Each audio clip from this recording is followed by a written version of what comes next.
देश में भाईचारे का माहौल नफ़रत में बदल गया है। बहुत इम्पोर्टेंट चुनाव है। इसमें हम चाहेंगे कि हमारा देश का संविधान बचे, हमारी डेमोक्रेसी बचे। डेमोक्रेसी को बचाना एक आज सबसे बड़ा इम्पोर्टेंट काम है।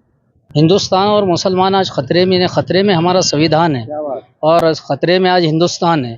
आज वो किसान की आज सरकार सुनने के लिए तैयार है नहीं। इतने सारे आंदोलन हुए लेकिन सरकार ने उस आंदोलन को कहा कि ये आतंकवादी है, इनके ऊपर यानी केसेस किए, किसानों पे गोली हो गई। आज मराठा आरक्षण के लिए लड़ रहा है, मराठों के ऊपर घरों में यानी उनको ऊपर भी गोलीबार हो गया है, उनको भी आज तक यानी कोई मिला नहीं। सरकार जो सरकार है तो ये सिर्फ कारोबारी सरकार है, ये बिजनेसमैन के हाथ में बिकी हुई सरकार है। लेकिन दूसरी तरफ जो सेकुलर पार्टियां हैं ये भी मुस्लिम समाज को खास तौर से सिर्फ एक वोट बैंक के तौर पे इस्तेमाल करती है। 2024च्या लोकसभेच्या निवडणुकीचा बिगुल वाजला आहे आणि सार्वत्रिक निवडणुका ज्या आहे लोकसभेच्या त्या लागलेल्या आहेत। बुलढाणा जिल्ह्यात देखील 26 एप्रिलला मतदान होऊ घातलेलं आहे। आपण बुलढाणा शहरातील इकबाल चौक या ठिकाणी आहोत। नागरिकांमध्ये काय नेमके मुद्दे आहेत या 2024च्या लोकसभेच्या निवडणुकी संदर्भात आपण त्यांच्याशी चर्चा करणार आहोत आणि त्यांच्याकडून जाणून घेणार आहोत नेमके कुठल्या मुद्द्यांच्या आधारावर ते यावेळेस मतदान करणार आहे।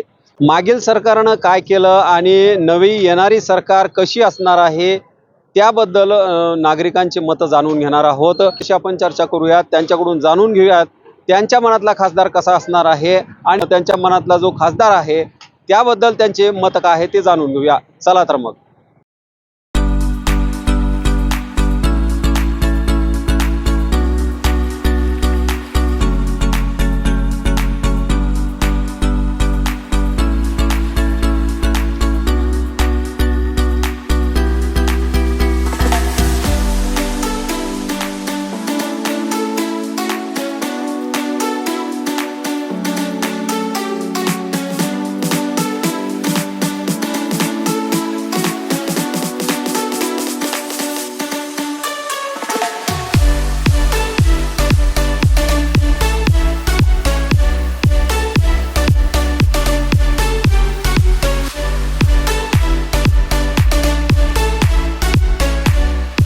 बुलढाणा शहरातील जामा मस्जिदमध्ये या ठिकाणी आलेलो आहे।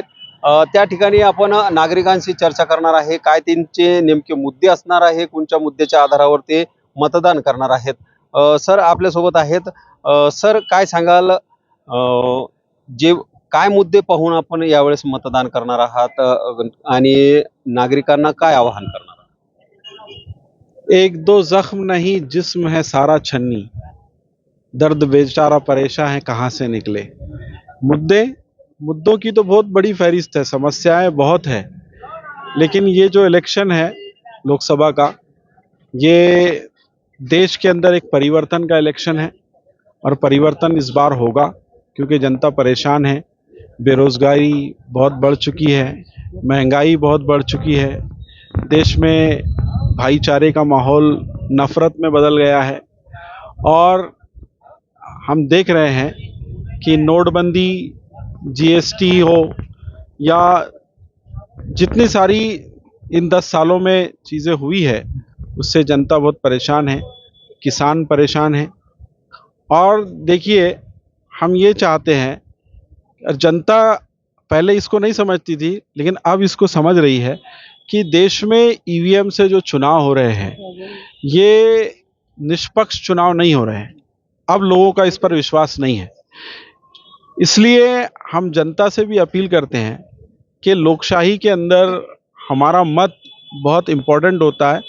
हम ज़्यादा से ज़्यादा अपना मतदान करें कि अगर कहीं पर ईवीएम के अंदर घोल होता भी है तो उसके चांसेस को कम किया जा सके।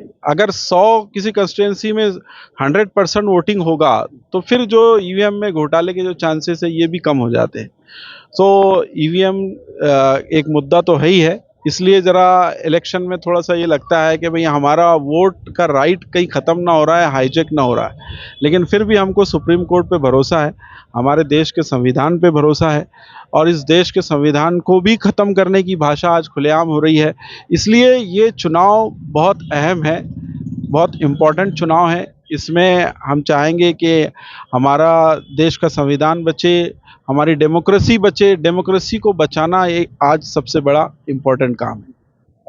पिछली जो सरकार है वो सरकार ने 400 पार का नारा दिया हुआ है, क्या कहें? देखिए, देश के अंदर जो मीडिया है, ये मीडिया अब निष्पक्ष नहीं है, एक पक्ष लेता है। आप देखिए कि देश के अंदर जितने भी यानी मुद्दे हैं, जो देश के मेन मुद्दे हैं, उसको छोड़कर आप हर मीडिया के चैनल पर हेडिंग इतनी उनकी डेयरिंग हो गई है कि डायरेक्ट हिंदू मुसलमान, या इन्हीं हर मुद्दे में सिर्फ हिंदू मुसलमान हो रहा है। देश के अंदर ऐसा नहीं लगता है कि 400 पार इस बार सरकार को मिल पाएंगे, क्योंकि देश के अंदर लोग परेशान हैं। महंगाई, बेरोजगारी, नोटबंदी, जीएसटी, काला धन, 15 लाख यूं ही आ जाएंगे। लोग बहुत ज़्यादा परेशान हैं। लोग ये चाहते हैं कि परिवर्तन हो। सर, बताइए कि लोग चाहते हैं परिवर्तन हो, लेकिन लोग घरों में से नहीं निकलते हैं मतदान के लिए, और वो निकले और मतदान करें, इसके लिए आप क्या लोगों को कहेंगे? और ये जो सरकार है, पिछली सरकार ने क्या किया और आने वाली सरकार की ओर से क्या चाहते हैं आप कि उन्होंने क्या करना चाहिए? अभी जो सरकार है उसने सिर्फ देश के अंदर एक डर पैदा किया है। हिंदू खतरे में है, मुसलमान खतरे में है। हिंदुस्तान और मुसलमान आज खतरे में हमारा संविधान है, और खतरे में आज हिंदुस्तान है। आज जितने ही यानी लोग अपने घरों से निकलने के लिए डर रहे हैं कि ना जाने आगे क्या होगा। आज दंगे फसाद का माहौल हो गया है।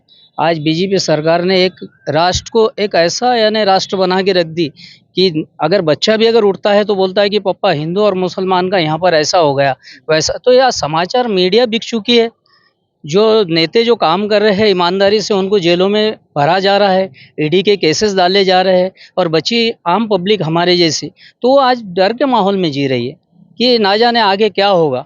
तो इसलिए आने वाले इलेक्शन में हमने जोर लगाकर सभी समाज के लोगों ने, मुसलमान समाज ने, मैं समझता हूँ हिंदुस्तान की जितनी बिछड़ी जमाती है, हिंदू, मुस्लिम, तेली, माली, कोमटी, लोहार, सुतार, चमार, जितनी लोग हैं तो उन्होंने अपनी ताकत से हमारा वोट का जो हक है वो अदा करना चाहिए, घरों से निकलना चाहिए।